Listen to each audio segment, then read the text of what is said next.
Kalau bicara tugas dan fungsi Bawaslu itu akan tergambar dari tagline Bawaslu, awasi, cegah, dan tindak. Jadi bahwa ke depan pelaksanaan pemilu itu dibagi dengan dua dua apa namanya dua pelaksanaan dua. Jadi ada tahapan pemilu nasional, kemudian ada tahapan pemilu daerah atau pemilu lokal.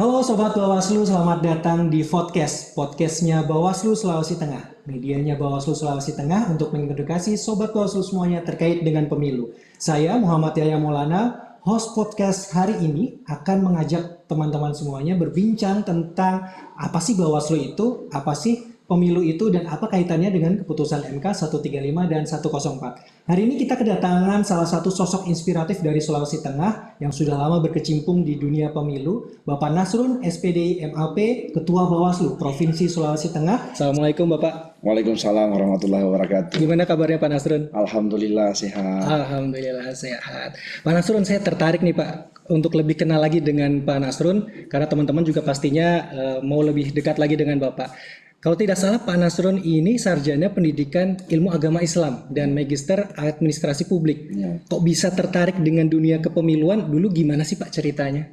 Ya, terkait dengan soal dunia kepemiluan, saya memang baru masuk di Bawaslu itu pada saat tahun 2022.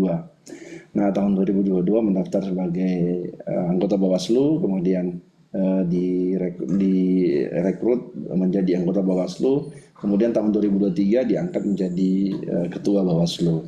Nah, memang ketertarikan itu karena memang terkait dengan penyelenggaraan pemilu tentu tidak melihat background keilmuannya ada di mana. Nah, ini juga bisa menyampaikan ke publik juga bahwa pengawas pemilu itu tidak harus hanya background A begitu. Nah, tapi yang terpenting adalah bagaimana niatan kita mau berkontribusi terkait dengan bagaimana penyelenggaraan pemilu ke depan jauh lebih baik. Nah, ikhtiar itulah yang saya ikhtiarkan, ternyata juga takdir juga menyatakan itu, sehingga sekarang menjadi anggota Bawaslu di Provinsi Sulawesi Tengah. Sekiranya sudah selama 3 tahun ya. Dan di pengalaman terbesar adalah karena untuk pertama kalinya dalam sejarah Republik dan sejarah demokrasi di Indonesia, bahwa pelaksanaan pemilu dan pemilihan itu dilaksanakan pada 1 tahun kalender yang sama. Jadi pada tahun momentum yang sama, kemudian jadi kita baru bergabung, kemudian langsung dihadapkan dengan pengalaman itu, tentu ini juga menjadi pengalaman yang sangat berharga.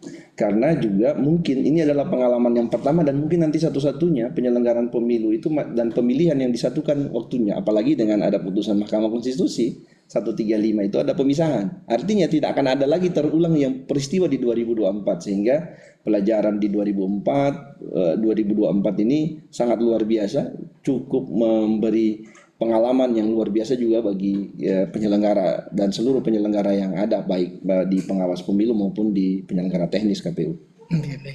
Tadi Pak Nasrun sudah bercerita terkait dengan pengalaman beliau selama di dunia kepemiluan secara singkat. Mungkin jadi motivasi juga buat teman-teman Gen Z yang sekarang sudah jadi pemilih pemula. Nanti semangatnya harus tetap diturunkan. Semoga semangatnya akan tetap membara. Berikutnya Pak Nasrun, kemarin saya habis potong rambut nih Pak. Terus saya ditanya sama tukang potong rambutnya, Mas kerja di mana? Tukang potong rambutnya, saya jawab di Bawaslu. Oh, yang kerjanya hanya 5 tahun itu loh. Itu kok bisa banyak masyarakat yang bisa masih memikirkan Bawaslu kerjanya cuma 5 tahun itu Pak. Sebenarnya Bawaslu itu kerjanya itu tugasnya dan fungsinya untuk pemilu itu apa sih Pak? Sebenarnya kalau bicara tugas dan fungsi Bawaslu itu akan tergambar dari tagline Bawaslu, awasi, cegah, dan tindak. Jadi sebenarnya bicara pada konteks tugas dan fungsi Bawaslu pasti akan ada di ruang pengawasan, di ruang pencegahan, di ruang penindakan. Penindakan Bawaslu pendekatannya dua. Satu, penanganan pelanggaran dan penyelesaian sengketa. Jadi kalau misalnya terkait ada pelanggaran yang dalam tahapan pemilu yang dilakukan oleh penyelenggara maupun peserta, itu nanti disampaikan ke Bawaslu. Nah, terkait dengan penanganan penyelesaian sengketa, itu kalau misalnya ternyata para peserta pemilu, dalam hal ini partai politik maupun calon legislatif maupun calon kepala daerah, yang mendapatkan perlakuan atau tindakan atau keputusan dari penyelenggara teknis dalam hal ini KPU yang menganggap, yang mereka anggap itu merugikan mereka, sehingga inilah yang kemudian nanti diselesaikan melalui jalur Bawaslu. Kemarin saya sempat membaca nih Pak Nasrun, ada tagline berita itu Pak, katanya saya baca waktu itu di websitenya Bawaslu Sulteng, itu ada berita, ada putusan MK nomor 104 terkait tugas tambahan dari Bawaslu itu Pak. Itu sebenarnya gimana sih Pak ceritanya, kok ada putusan 104 itu Pak? Dan dengan penambahan itu bagaimana tugas dan fungsi Bawaslu berikutnya? Ya, saya ini tadi ya agak lupa terkait dengan soal sebelum menjawab pertanyaan ini dari teman host, bahwa Bawaslu dianggap hanya temporer saja pekerjaannya. Dari pekerjaan ini sebenarnya pelaksanaan pemilu ini itu tidak hanya dilaksanakan pada momentum tahapannya saja. Pemilu ini ada ada persiapannya, kemudian ada pelaksanaannya, kemudian ada pasca pelaksanaannya, itu kita melakukan evaluasi. Nah, sekarang sebenarnya kita di masa di mana kita melakukan evaluasi dan kemudian sudah menyiapkan karena kalau pemilu berikutnya nanti dilaksanakan 2009, harusnya 2027 itu sudah akan dilaksanakan lagi tahapan pemilu persiapannya ya. Sehingga dari sekarang evaluasinya, kemudian persiapannya. Nah, kemudian juga secara tugas dan fungsi penyelenggara itu masih ada dilakukan pekerjaan sekarang, yaitu salah satunya adalah pemutahiran data berkelanjutan yang sedang dilakukan. Yang selain itu juga masih melakukan juga sosialisasi untuk pemilih. Jadi masih dilakukan tugas-tugas itu. Jadi bukan hanya disampaikan bahwa hanya 5 tahun sekali, nggak begitu. Nah, terus ada tadi menyampaikan bahwa ada putusan 104. Iya, itu gimana itu Pak? Ini ditambah lagi ya kewenangannya Bawaslu. Makin banyak lagi kan Pak? Nah, sebenarnya tidak seperti itu. Ini karena di Bawaslu ada perbedaan antara penanganan pelanggaran yang pada saat tahapan pemilu dengan tahapan pemilihan. Nah, tahapan pemilu, kalau ada penanganan pelanggaran yang dilakukan Bawaslu, ujungnya itu adalah putusan. Ujungnya adalah putusan. Nah, sementara kalau di pemilihan atau pilkada, orang sering menyebutnya bahwa output yang akan dikeluarkan Bawaslu itu adalah rekomendasi.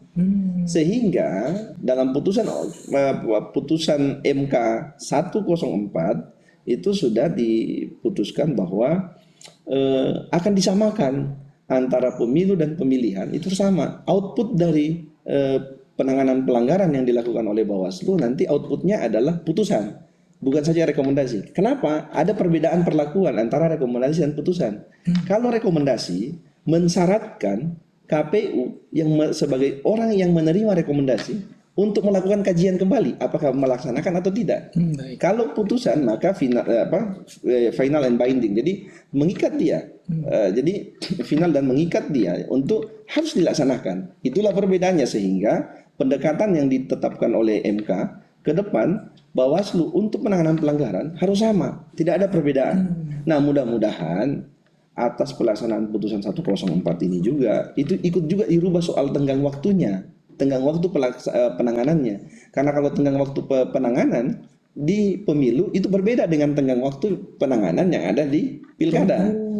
Kalau tenggang waktu yang ada di pemilu itu 7+7 kan begitu. Jadi kita ada ruang waktu. Nah, sementara kalau di pemilihan di pilkada itu hanya 3+2 waktu penanganan. Setelah itu dianggap daluarsa kalau kita tidak bisa menyelesaikannya. Berarti harus ada penyesuaian terhadap aturannya itu sendiri ya, Pak Nasrun ya. Makanya kita berharap dengan putusan itu ada yang namanya kodifikasi undang-undang. Jadi penyesuaian undang-undang. Baik Pak Nasrun. Jadi bertambah juga kewenangannya Bawaslu, powernya juga semakin ada begitu ya Pak. Sebenarnya penguatan ya. Ya, lebih kepada penguatannya. Baik. Kemarin juga saya baca itu Pak di Instagramnya Bawaslu Sulteng itu Pak, ada postingan itu terkait dengan putusan MK 135. Katanya pemilu itu bakal dijadikan pemilu daerah dan pemilu nasional, nggak serentak lagi Pak. Itu gimana ceritanya itu Pak Nasrun? Nah, berdasarkan itu ya, putusan Mahkamah Konstitusi 135 yang yang sudah menetapkan bahwa ke depan pelaksanaan pemilu itu dibagi dengan dua pelaksanaan dua. Jadi ada tahapan pemilu nasional, kemudian ada tahapan pemilu daerah atau pemilu lokal. Nah, itu juga sudah membagi bahwa pemilu nasional itu nanti hanya yang dipilih adalah presiden, DPR RI, DPD RI. Kemudian di pemilu lokal atau pemilu daerah nanti dilaksanakan pemilihan legislatif tingkat kabupaten dan provinsi, DPRD kabupaten dan DPRD provinsi, kemudian nanti pemilihan gubernur dan kepala daerah, bupati dan wakil bupati atau wali kota atau wakil wali kota. Nah, itu yang akan dipilih di berikutnya. Jadi, nah, di dalam salah satu amar putusan MK itu sudah dinyatakan bahwa jeda waktunya itu paling cepat itu adalah 2 tahun. Kalau dia 2 tahun, maka pelaksanaan pemilu daerah itu akan dilaksanakan kalau kita merujuk dari tahapan jadwal pelantikan, karena dia ditariknya pada saat pelantikan DPR dan Presiden, itu selalu dilantik pada Oktober. Misal kita lihat di Oktober 2024 Presiden, DPR RI dan Presiden itu dilantik di bulan Oktober. Artinya kalau itu kita ikuti di bulan Oktober 2029 pelantikan Presiden dan DPR RI, maka paling cepat 2 tahun sesuai amar putusan MK 135, maka paling cepat nanti pelaksanaan pemilihan kepala daerah, pemilu daerah itu akan dilaksanakan di Oktober 2031.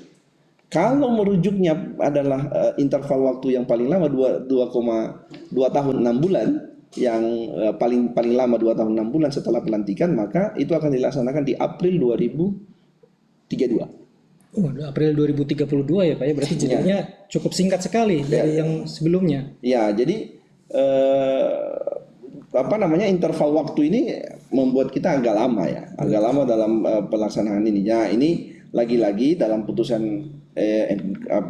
pelaksanaan putusan MK ini kita menunggu perubahan regulasi yang sedang berjalan di regulator kita. Tentu pengambil kebijakannya ada regulatornya ini ada di DPR RI dan eksekutif, dalam hal ini Pak Presiden juga. Baik, berarti sambil menunggu regulasi lanjutan begitu ya Pak Nasrun ya. Tapi dengan pembagian dari pemilu daerah dan pemilu nasional ini, dari kewenangan Bawaslu yang bertambah juga, ke depan akan makin sulit atau justru makin mudah nih Pak menurut Pak Nasrun? Sebenarnya antara sulit dan mudahnya pekerjaan pelaksanaan tugas fungsi Bawaslu ini akan terus berjalan. Akan terus berjalan. Jadi pertanyaan-pertanyaan kerjanya cuma 5 tahun sekali bakal nggak ada lagi ya Pak ya? Ya, justru dengan putusan MK 135 itu tidak akan ada lagi. Tidak akan ada lagi. Bawaslu habis tahapan pemilu melakukan evaluasi, sudah melakukan lagi persiapan untuk pemilihan ke depan. Cuma memang problematiknya nanti akan banyak karena tentu dengan pemisahan ini akan membutuhkan terkait dengan soal pendanaannya. Nah, tapi kalau dari sisi efektivitas pelaksanaan pengawasan tentu lebih baik. Tapi kalau di sisi penganggaran tentu kita menunggu apakah penganggarannya ini, mudah-mudahan ini sudah disiapkan oleh para pengambil kebijakan di negara ini untuk terkait dengan pelaksanaan pemisahan ini. Baik, mungkin terakhir Pak Nasrun, untuk kesan pesannya dalam artian untuk anak muda yang Gen Z yang pemilih pemula ini Pak, untuk dari Pak Nasrun ke pemilih pemula, pesan-pesannya untuk pemilu 2029 nanti apa aja nih Pak, biar makin semangat teman-teman? Ya, sebenarnya kan begini, pemilu 2029 ini tentu waktunya masih cukup panjang dan cukup untuk teman-teman Gen Z untuk mencari informasi terkait dengan siapa nanti yang akan dipilih misalnya. Siapa yang nanti akan mereka jagokan untuk ke depan. Tentu dengan panjangnya waktu ini rekam jejak orang pasti akan banyak kita bisa ketahui bagi mereka yang akan menjatuhkan pilihannya. Yang kedua, juga bisa menjadi ruang buat kita semua untuk mengevaluasi apa-apa saja sih yang kemarin, misalnya ternyata tidak semua pemilih pemula atau Gen Z yang kemarin itu terakomodir sebagai pemilih. Nah, apa masalahnya? Ayo kita sekarang. Nah, sekarang memang kita berharap ke teman-teman yang Gen Z sekarang, ayo bantu penyelenggara berpartisipasi ya, berpartisipasi dengan penyelenggara itu bukan hanya dengan cara datang memilih saja, tapi juga berpartisipasi untuk memberikan datanya untuk didata sebagai pemilih.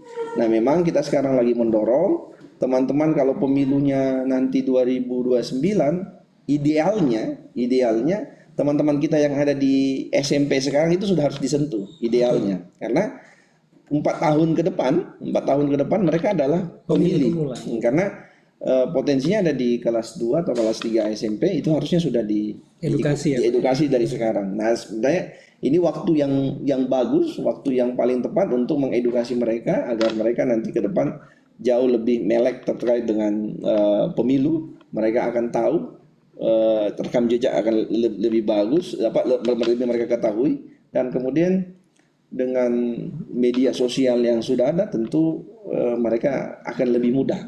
Kita juga berharap metode atau kemudian model-model pemilu ke depan regulasinya ini juga bisa lebih baik, lebih bagus lagi untuk menciptakan pesta demokrasi yang lebih baik sesuai dengan tagline yang kita atau kemudian cita-cita kita bersama, yang jujur, adil, dan kemudian ini untuk kemanfaatannya lebih baik buat kita semua. Baik, terima kasih Pak Nasrun buat bincang-bincang santai hari ini.